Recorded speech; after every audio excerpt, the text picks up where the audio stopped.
Chapter 11, Part 3. Then Mary did a strange thing.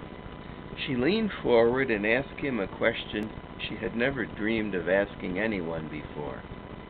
And she tried to ask it in Yorkshire, because that was his language, and in India a native was always pleased if you knew his speech.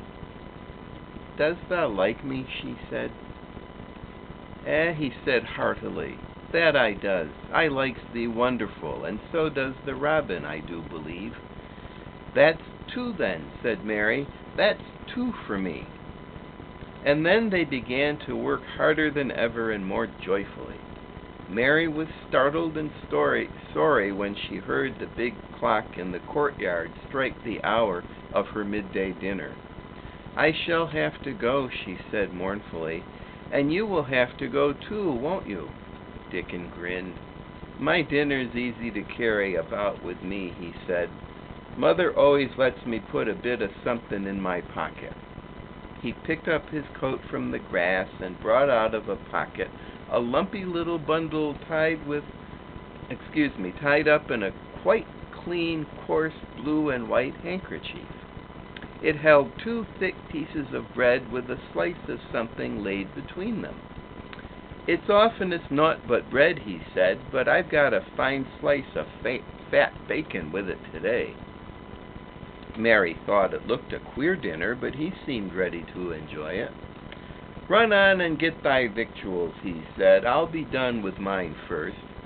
I'll get some more work done before I start back home." He sat down with his back against a tree. "I'll call the robin up," he said, "and give him the rind of the bacon to peck at. They likes a bit of fat wonderful." Mary could scarcely bear to leave him. Suddenly it seemed as if he might be a sort of wood fairy who might be gone when she came into the garden again. He seemed too good to be true. She went slowly halfway to the door in the wall, and then she stopped and went back. "Whatever happens, you never would tell," she said. His poppy-colored cheeks were distended with his first big bite of bread and bacon, but he managed to smile encouragingly.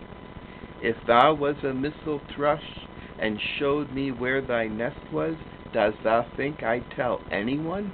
"Not me," he said. "Thou'rt as safe as a missel thrush." And she was quite sure she was. And so are you.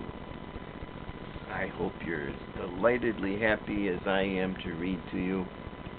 I love you. I think about you every day, all through the day. I love you, sweet face.